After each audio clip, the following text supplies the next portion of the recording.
Doma, tukaj, pri nas, v Sloveniji. Utrip cerkve v Sloveniji. Pozdravljeni. V tokratni oddaji, v kateri bom prvič z vami Rok Mihevc, bomo slišali nekaj odlomkov z dobrodelnega večera, ki ga je v festivalni dvorani organizirala založba Družina. V razprodani dvorani sta zbrane nagovorila duhovnik Martin Golob in nekdanji predsednik Borut Pahor. Slišali bomo tudi stališče Slovenske škofovske konference o poskusu uvedbe asistiranega samomora v slovensko zakonodajo. Žal pa je ponovno prišlo do oskrunjenja cerkvenih objektov, tokrat v Kopru.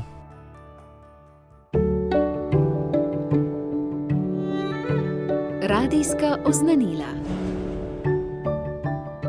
Dobro jutro, spoštovani poslušalci v nedeljskih radijskih oznanilih, v katerih gledamo v pravkar začeti teden.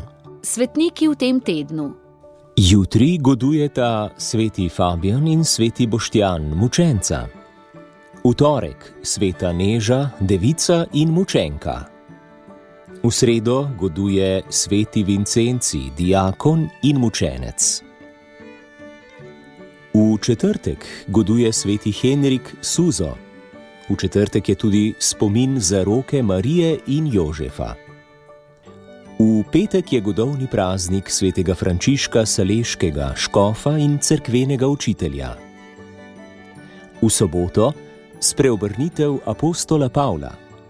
In v nedeljo godujeta sveti Timotej in sveti Tit, škofa.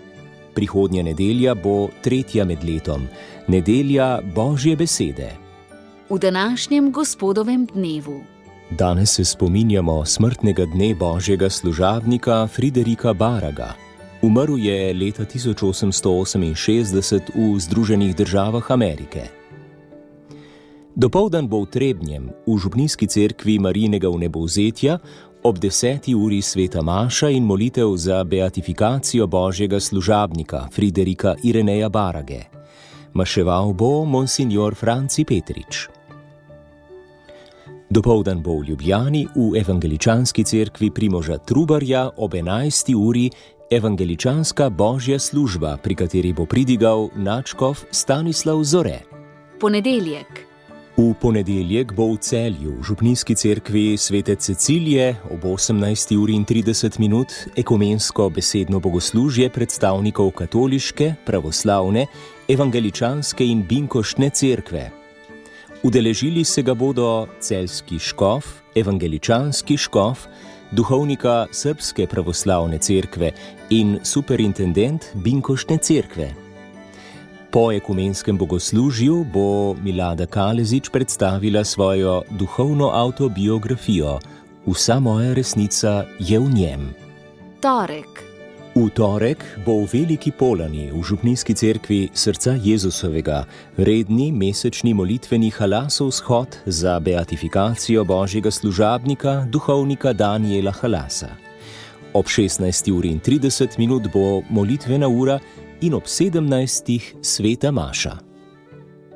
V torek bo v Mariboru v zavodu Antona Martina Slomška ob 18. ekumenska molitev in okrogla miza z naslovom Mladi in ekumenizem. Sodelovali bodo mariborski nadškof, pravoslavni paroh, evangeličanska duhovnica in binkoštni pastor.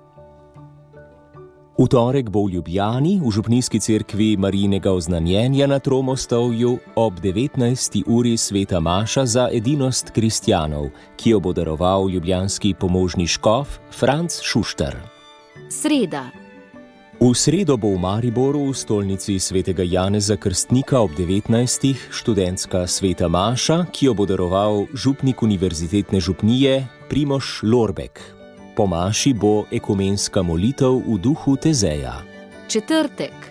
V četrtek bo v Ljubljani v pravoslavnem pastoralnem kulturnem centru ob 18:30 okrogla miza predstavnikov verskih skupnosti na temo Vera danes. Petek. V petek se bo v Rimu začelo svetoletno romanje vseh, ki delujejo v svetu komunikacij. Sobota. V soboto bo v Ljubljani v zavodu svetega Stanislava ob 9. uri dan odprtih vrat Škofijske klasične gimnazije in Jegličevega dijaškega doma. V soboto bo v Mariboru v baziliki Marije Matere Usmiljenja ob 9. uri sveta maša ob sklepu molitve za edinost kristjanov. Maševal bo nadškof Cvikl. V soboto bo v Murski Soboti v stolnici svetega Nikolaja ob 10. uri sveta maša v zahvalo za 15-letno delovanje škofa Petra Štumfa v Mursko-Soboški škofiji. V soboto bo v Celju v stolnici svetega Danijela ob 19. uri sveta maša ob sklepu tedna molitve za edinost kristjanov. Maševal bo škof Matjaž. Nedelja. V nedeljo bo v Celju v stolnici svetega Danijela ob 10. uri sveta maša na nedeljo Božje besede in postavitev v službo bralca bogoslovca 3. letnika in kandidata za stalni diakonat. Slovesnost bo vodil škof Matjaž. V nedeljo bo v Kopru v stolni cerkvi Marijinega vnebovzetja ob 10. uri sveta maša in izročitev svetega pisma katehumenom. Slovesnost bo vodil škof Bizjak. V nedeljo bo v Ljubljani v župnijski cerkvi svetega Antona Padovanskega na Viču ob 10. uri sveta maša in krst 8. otroka v družini. Maševal bo nadškof Zore. V nedeljo bo v Mariboru v baziliki Marije Matere Usmiljenja ob 10. sveta maša ob nedelji Božje besede, ki jo bo daroval nadškof Cvikl. Nedelja je Gospodov dan. Toliko, spoštovani poslušalci, o tednu, ki je pred nami v radijskih oznanilih. Blagoslovljeno nedeljo in ves teden vam želimo ob sklepu.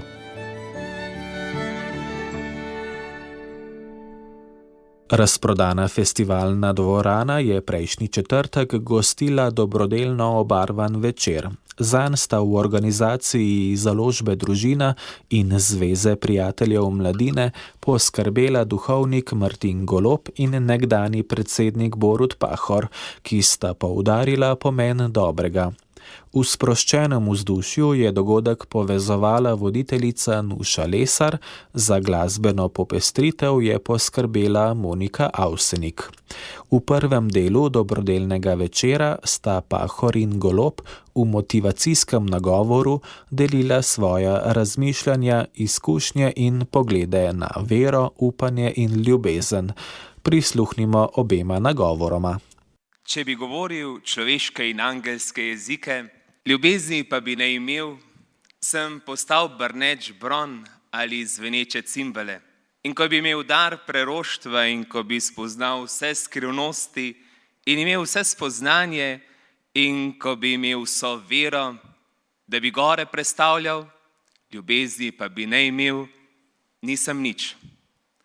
In ko bi razdal vse svoje imetje in nahranil lačne in ko bi izročil svoje telo, da bi zgorel, ljubezni pa bi ne imel, mi nič ne koristi. Ljubezen je potrpežljiva, dobrotljiva je ljubezen, ni nevoščljiva, ljubezen se ne ponaša, se ne napihuje, ni brezobzirna, ne išče svojega, ne da se razdražiti, ne misli hudega. Ne veseli se krivice, veseli se resnice. Vse prenaša, vse veruje, vse upa, vse prestane. Ljubezen nikoli ne mine. In če grem še na 13. vrstico, za zdaj pa ostanejo vera, upanje, ljubezen. To troje. In največja od teh je ljubezen. Tako pravi, tako je zapisal apostol Pavel, prvo pismo Korinčanom, 13. poglavje, tako je na začetku. In to berilo, ta svetopisemski odlomek sem letos oziroma lansko leto ogromnokrat slišal, namreč možje in žene, ki so se poročali v naši grosupeljski cerkvi ali drugod, so si najraje izbrali ta citat oziroma ta svetopisemski odlomek. Vera, upanje, ljubezen, trije pojmi, ki pravzaprav, če jih ne damo v osebo in če ne postanejo neko dejanje, so zgolj nekaj v zraku. Lahko bi rekli, lepo besedičenje. Jaz jih predstavljam kot ene 3 lepe dame, take res lepe dame, vzvišene, da se jim prikloniš. Otroci se jim zelo radi približajo, ker se jih ne bojijo, kakšen bi jih na njih gledal zviška, ali pa v smislu, kakor lisica, ki želi ujeti grozd, pa ga ne more doseči, pa reče, itak je kisel. No, in te dame sem jaz srečal, zelo lepe dame, in srečal sem jih že kot otrok. In sicer v svoji družini. Ljubezen sem spoznaval preko matere. Me je hranila, me je božala, me je previjala, me je gor spravljala, me je objemala, me je spadajala in me je dvigala. In tako vse moje ostale brate. Materinska ljubezen je izraz darovanske ljubezni. Ljubezen, ki se nikoli ne zmatra. Je ljubezen, ki je sposobna celo noč biti budna in še zjutraj iti v službo. Je ljubezen, ki ni nikoli sitna, če jo kliče njena ljubezen. In spoznaval sem vero preko očeta. Verjel je vame in kazal mi je vero v Boga. In vera ni cilj, kot mi je nekoč rekel že pokojni župnik Pavel Uršič, ko so se nekoč na sprehodu pogovarjala. Je rekel, kaj je cilj, vera ali Bog? Pa sem rekel, vera. Napačno mi je rekel. Vera je pot, cilj je pa Bog. In vero me je učil oče skupaj z mami. Vsi skupaj kot družina smo bili pa upanje. Saj so starša večkrat rekla, vi otroci ste največja sreča in kjerkoli se otrok rodi, tam je upanje za družino in za narod. In tako te 3 dame nekakor ne moreš ločiti in kot je že deklica rekla v filmčku, ja, srečamo jih v družini. Zato tudi kadarkoli imam krste, jaz vedno družinam, staršem, bodisi so poročeni, bodisi ne, in zmer rečem, dejte jim najlepšo dediščino. In ta dediščina ni v parcelah, niti ni o imetju, ampak je dediščina vere, upanja, ljubezni. Zraven pa lahko damo še kakšne delovne navade, prijaznost in druge vrednote. To so dediščina, ki ti ne more noben vzeti. Vera, upanje, ljubezen, 3 čudovite dame, vzvišene, pa imajo žal tudi ponaredke. Ja, sodoben svet zna pogruntati tudi to, da čudovito Rolex uro znajo narediti s ponaredkom, kupaš jo cenejš, nosiš jo, nekateri mislijo, da je ta prava, ampak sam dobro veš, da je ponaredek. In tako je tudi veliko ponaredkov o ljubezni, veliko je ponaredkov o veri in veliko je ponaredkov o upanju. Pravzaprav se včasih vsem tem upanje kar malo izgubi. Ljubezen je vedno samo ena in je ljubezen tista, ki se daruje. Dostikrat pa se srečamo v svetu z ljubeznijo, ki se prostaško razkazuje, ki je bolj užitek in za svoj jaz.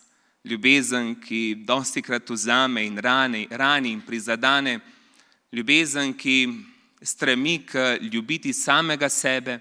Da, sej prav, tudi samega sebe moraš imeti rad.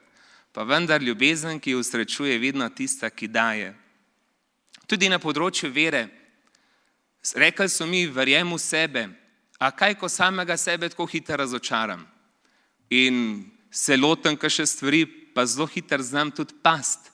Kako ne verjamem v sebe, če pa samega sebe znam razočarati? Verjeti v nekaj več. Verjeti v Boga. Verjeti v pot, ki te pelje do cilja. In če je vera pot, hoditi ni vedno lahko, kar loti se iti peš na Triglav sredi noči. Strah te prevzame, pa tudi dvomi, kaj mi je to treba. Ampak za vero se je treba tudi malo boriti. In vera je neke vrste milost in danost, je dar. In upanje, kar nekaj strah je danes te ljudi. Dostikrat se srečujem s strahovi. Vojne so po svetu, še otroke v čas zaskrbi. Pri veruku mi rečejo, a je upanje? Kje lahko najdemo upanje? Upanje je v otrokah, upanje je v ljubezni, upanje je v družinah. Na mlade polagamo upe in mladi so naše upanje. In upanje obstaja, dokler je dobrota. in dokler se pomagamo ljudem med seboj. In upanje je, dokler se pišejo lepe zgodbe. Ni za obupati in ne splača se obupati. Kot duhovnik se srečujem z vsemi tremi. Z vsemi tremi se srečujem tako konkretno v življenju in učim se od ljudi. O veri se spoznavam. Na misel mi prihaja Minka. Zgubila je v kratkem obdobju moža in vse 3 otroke, sinove. Je že v večnosti. Preden sem šel iz Bohinja, smo se posavili še v dni. Kje najdete moč, da lahko se sploh še hecate, sem jo vprašal. Rekla je, v veri. Vero sem spoznaval tam pod Gorjušami, obiskoval sem eno mamo, sama je živela. Je bila zvita ženska. Ko je kakšen avto pripeljal k njej hiš, je vedno vrata odprla in na omari je visela srajca od policista, češ, da policaj tam noč živi. Ampak ni bilo nobenega policaja, tako je samo vsega okoli prenesla. Sama je živela v hiš. Brihtna, mislim, da je bila Johana. Ko sem jaz prišel k njej, ona je bila tako zrihtana, tako lepo, po bohinsk. Pa sem bil včasih že kar malo tako, da se ona zame zrihta in ona to pogruntala. Pa je rekla, ne, gospod župnik, za Boga se zrihtam, ker ste ga prinesli. In vedno me je to ganil. Kakšna vera v teh ljudeh, kakšna moč. Tudi danes na Brezje sem šel pa spod, ni vsak dan, da imam tako srečanje, sem šel raj še malo v Mariji se priporočiti.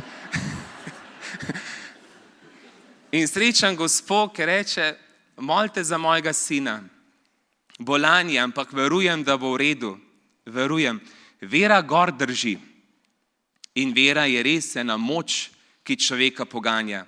In ne bi imeli velike ljudi in velike može in žene, če ne bi verovali. In jaz verjamem v Boga, ki dela iz mene to, kar sem in ki me vodi in mi odpira vrata, da lahko ustvarjam in delam, da lahko znanjam in pričujem vsem tem, kar sem in da lahko takole letim. Največ vere, največ upanja, največ ljubezni srečam ravno v starejših.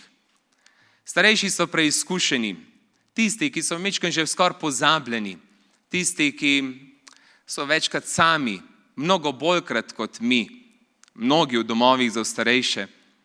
In te starejši znajo dati roke skupaj v veri, te starejši se znajo res iskreno veseliti ljubezni, ker je dovolj samo to, da prideš do njih taka, kakršen si in sprejmejo tebe kot dar. In te starejši imajo na veliko upanje, da se bodo nekoč srečali z nekom, ki jih bo izpolnil vsem tem hrepenenju po veri, upanju in ljubezni. In za konec, vsi hrepenimo po veri, upanju in ljubezni. In verjamem, da niso vsi verni in verjamem, da niso še vsi izkusili ljubezni. In verjamem, da mnogi ne srečajo upanja. Zato pa tisti, ki nosite te 3 zidake, dejte upanje in dejte vero in dejte ljubezen tistim, ki nimajo. To se trudim tudi sam. In se splača. In največje veselje je, ko nekdo te 3 krepostne evangeljske svete sprejme in jih zaživi. Je novo življenje, ki se ti odpre proti čudovitemu obzorju večnosti. Dober večer, spoštovane gospe in gospodje. Dober večer, dobri ljudje. V britanski romantični komediji, pravzaprav Ljubezen, je polno zabavnih in duhovitih prizorov. Toda režiser Richard Curtis na začetku z vso resnostjo dokumentarnega filma postreže z eno osupljivo posebnostjo. Preden sta letali 11. septembra zadeli svetovni trgovinski center v New Yorku, nobena od žrtev ni poslala sporočila sovraštva, temveč prav vse zgolj sporočilo ljubezni. Od malih nog sem želel verjeti, da dobro premaga zlo. Pri tem so mi, kot mnogim otrokom, pomagale pravljice. Toda med odraščanjem sem se, verjetno ne edini, soočal z različnimi pojavi zla in sovraštva, da sem se naposled začel spraševati, ali sta nam usojena oba, ljubezen in sovraštvo, in ali lahko vplivamo na to, kaj zmaga. V začetku politične kariere sem v sproščenih intervjujih večkrat opisoval, kako se v meni soočajo angeli in demoni. Hotel sem reči, da se nihče ne rodi slab ali dober, pošten ali nepošten, empatičen ali ne, temveč da z razvojem svoje osebnosti do neke mere vpliva na to, kaj od omenjenega bo spodbujal in na kaj se bo osredotočal. Potem pa sem nekega dne naletel na čudovito legendo. Nekoč, pred davnimi časi, je ostareli Indijanec pripovedoval svojemu vnuku. V notranjosti vsakega človeka, je rekel, se odvija boj med dvema volkovoma. Prvi volk vedno predstavlja zlo, jezo, zavist, bes, laž, sebičnost in nasilje. Drugi volk, je nadaljeval, pa dobro, mir, ljubezen, nesebičnost, resnico, sočutje, srčnost, vedrino in upanje. Po premisleku ga je vnuk vprašal, kateri volk na koncu zmaga? In ostareli Indijanec mu je odgovoril, zmaga vedno tisti, ki ga hraniš. Oddahnil sem si. Mogoče vse skupaj ni znanstveno dokazano, vendarle pa gre za staro človeško modrost. Od tedaj dalje sem v intervjujih in govorih večinoma opuščal svojo avtentično misel o angelih in demonih in tako kot nocoj omenjal to legendo. Pripoved ostarelega Indijanca se mi je zdela navdihujoča zlasti v tistih političnih govorih, kjer sem poskušal pojasniti našo kolektivno odgovornost pri izbiri, kakšno skupnost želimo Slovenci graditi.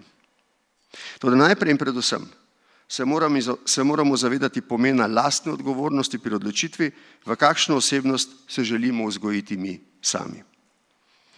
Brez strahu ne gre za kakšno moralistično pridigo.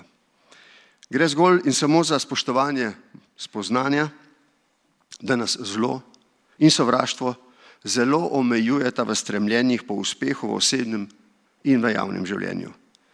Kdor sovraži, bistveno zmanjša možnost lastnega uspeha. Celo z surovega makiavelističnega zornega kota je ljubezen koristna, če želite, sovraštvo pa škodljivo. Citiram, življenje je prehitro, da bi imeli sovražnike, je nekoč dejal slavni motociklistični prvak Dani Pedroza. Nelson Mandela pa je nekoč in zavedno navdihujoče vzkliknil, citiram, nihče ni rojen, da bi sovražil drugega zaradi barve, njegovega kože, izvora ali religije.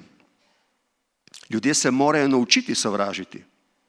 In če se lahko naučijo sovražiti, se lahko naučijo tudi ljubiti. Pri čemer, je dejal Mandela, je ljubezen veliko bolj skladna s človeškim srcem kot obratno. Konec navedka. Mandela je prepričeval ljudi, kako odpuščanje osvobaja, sovraštvo pa zastruplja. Ko so ga nekoč vprašali, ali po vseh strašnih krivicah, ki jih je bil deležen, bil je 27 let v zaporu, ne želi maščevati, je pošteno, a premišljeno odgovoril, da, seveda, vendar pa želim doseči še nekaj večjega od tega. Sovraštvo je v politiki tudi sicer zelo močno, zelo reaktivno gorivo. V svoji karieri sem večkrat zaskrbljeno opazoval, kako se občinstvo velikokrat bolj vzneseno, glasno in strastno odzove na govornikove strupene besede o političnih tekmecih, kot na hvalo lastnih stališč. Vendar pa imamo kup dokazov, da na koncu vseh koncev sovraštvo ni vzdržno. Z njim lahko zmagate kakšno bitko, vendar skoraj zanesljivo na koncu izgubite vojno. Celo slavni Don Corleone v znamenitem Botru svetuje, da nikoli ne smete sovražiti nasprotnika, saj sovraštvo zamegli razsodnost. Strpnost in odpuščanje sta izraza moči, nestrpnost in sovražnost pa znaka šibkosti. Velikokrat so mi očitali, da si dovolim prejeti po prvi še drugo klofuto. To ni in nikoli ni bilo prijetno, vsega pa je mogoče še napačno razumljeno. Toda na dolgi rok se ta trmasta dosledna drža dobro obnese v napornem odnosu s tistimi, ki okrog sebe sejejo nestrpnost in za vsako ceno iščejo konflikt. Če hočemo biti boljši od njih, spreglejmo vrženo rokavico in jih naposled premagajmo na svoj način. Dolgoročno bomo lažje, bolje, bolj vzdržno in uspešneje živeli in delali, če bomo to počeli v skladu z našo osebnostno naravo. Rad pa bi znova poudaril, da nam ta ni usojena, temveč si jo bomo pomembno privzgojili sami. Obrestovalo se bo, če se bomo vzgojili v strpno in ljubeznivo osebnost, ter se nam bo maščevalo, če nas bosta poganjala sovraštvo in revanšizem.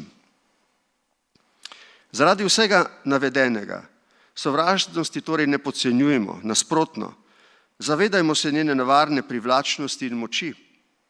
Zelo dobro razmislimo, v kakšno osebnost se želimo razviti in kakšna bo naša javna podoba glede izbire med sovraštvom, jezo, zavistjo, besom, lažjo, sebičnostjo in nasiljem na eni strani ter ljubeznijo, nesebičnostjo, resnico, sočutjem, srčnostjo, vedrino, mirom in upanjem na drugi strani. Seveda, pri tem ni nobenih zagotovil za uspeh, vendar si mislim, da pri izbiri za hranjenje dobrega volka dobimo vsaj notranji mir in zadoščenje. In na koncu. V političnih govorih sem redko uporabljal citate. Toda daleč največkrat sem si v 32 letih svoje kariere izposodil navdihujočo misel Antigone, citiram, ne da sovražim, da ljubim sem na svetu. Tako kot pri ostarelem Indijancu, tudi pri Antigoni ugotovimo, da nas tradicionalne ljudske modrosti navdihujejo za dobrim in ne za zlim. Zanimanje za politiko je v meni zbudila politična zgodovina. Posebej me je zanimala narava osebnosti, ki so odločilno vplivale na potek zgodovine. Skušal sem razumeti kompleksnost okoliščin, ki so jim dajale moč in kompleksnost moči, ki je vplivala na okoliščine. Vse, kar sem videl in prebral, me je naposled utrdilo v prepričanju, da je iskreno stremljenje k dobremu v nas in v skupnosti, pozitivno in prav. Vdajanje skušnjavi po zlem pa slabo in narobe. Preden se podamo na politično, poslovno ali katerokoli drugo primerljivo karierno pot, je vedno smiselno razmisliti o teh stvareh in sprejeti nekaj zaključkov. Življenjske izkušnje bodo ta izhodišča dopolnjevala in mestoma spremenile, vendar je izjemnega pomena, da se na dolgo življenjsko pot odpravimo z dobro delujočim vrednostnim kompasom v glavi in v srcu. Hvala za vašo pozornost. Slišali smo motivacijska govora Martina Goloba in Boruta Pahorja na dobrodelnem večeru v festivalni dvorani. Celoten posnetek dogodka vam je na voljo na YouTube kanalu založbe Družina. Spremljate oddajo Utrip cerkve v Sloveniji.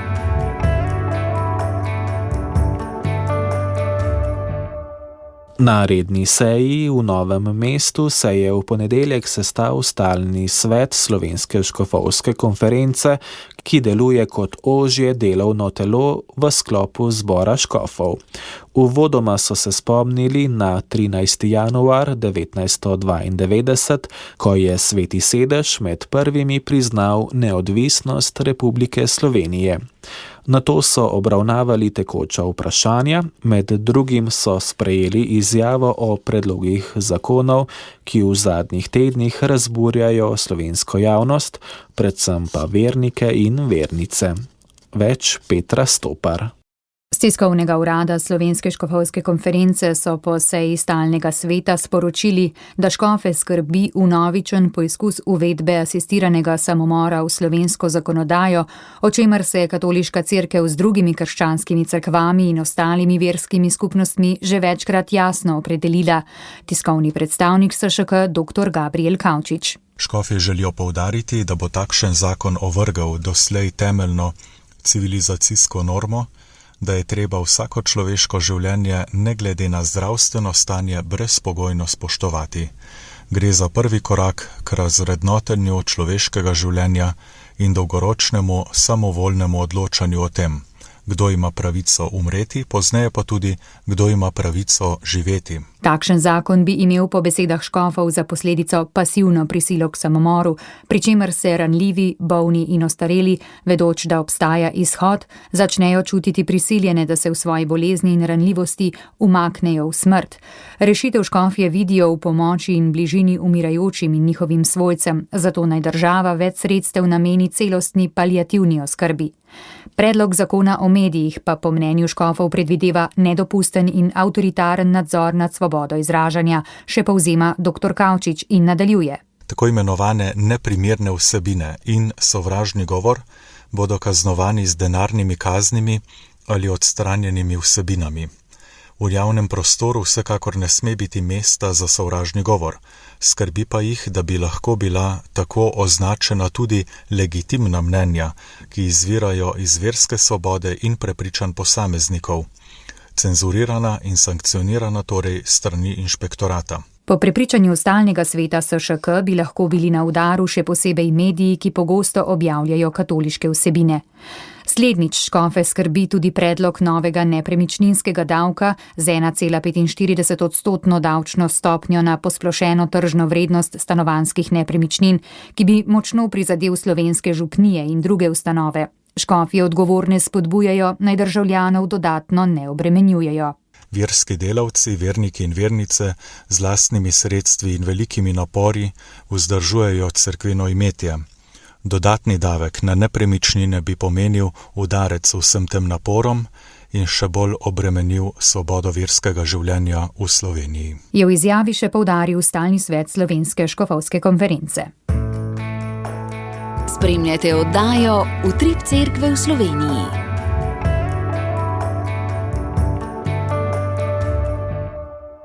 Potem, ko so se v ponedeljek na pročelju mariborske sinagoge pojavili napisi s sovražno vsebino, se je žaljiv napis v noči na torek pojavil tudi na koprski stolnici na zunanjščini njenega prezbiterija. Njegova vsebina kaže, da je uperjen predvsem proti pravoslavnim vernikom, ki so takrat po pravoslavnem koledarju praznovali prehod v novo leto. Več Marta Jerebič. Koprska stolnica je bila že večkrat tarča vandalizma. Stene stolnice so visoke in dobro vidne in vsake toliko časa se najde kakšen objestnež, ki po noči to naredi. Je v pogovoru za naš radio povedal stolni župnik Primož Krečič. Tudi tokrat policisti preiskujejo sum storitve kaznivega dejanja oškodovanja tuje lastnine in poškodovanja kulturnega spomenika. Žalosten sem, da se je to zgodilo, da se ne znamo spoštovati. Tle vidim eno delo ene objestnosti, ki ni dobra. Se mi zdi, da prav ob praznikih si moramo biti še bolj blizu, se spoštovati, kajti povsod okrog nas je veliko nasilja, nesprejemanja. Koprski pravoslavni paroh Dejan Mandič je po pisanju portala regionalobala.si dejal, da je grafit vzbudil nelagodje in strah, kakršnega generacije, ki živijo na ozemlju Republike Slovenije, še niso doživele. Pristojne ustanove je pozval, naj čim prej odkrijejo storilca in zaščitijo verske skupnosti, ki so tako ali drugače izpostavljene nemiru. Koprska stolnica je bila med drugim tarča hudega vandalizma leta 2016, ko je vanjo vdrl moški in povzročil izjemno škodo na kipu Marije z Jezusom iz 19. stoletja, predvsem pa na kipu Pieta iz 15. stoletja. Koprsko Marijo, če lahko tako rečem, tisto, ki najbolj tudi ljudje častijo, smo restavrirali. Pieta, ki je bila za steklom, pa je odšla na Zavod za spomeniško varstvo v Ljubljano, na restauratorski center in če Bog da, bo letos ali drugo leto bo zaključeno restauriranje. Nam je še povedal stolni župnik Primož Krečič. Še v tem letu v koprski stolnici načrtujejo postavitev novih kamer, z občino pa si želijo preučiti tudi varovanje zunanjega dela stolnice. To je bilo vse za danes. Za pozornost v oddaji se vam zahvaljujem Rok Mihevc in vam želim lep dan. Oddaja vam je na voljo tudi med podcasti in v našem audio arhivu. Obiščite radio.ognisce.si.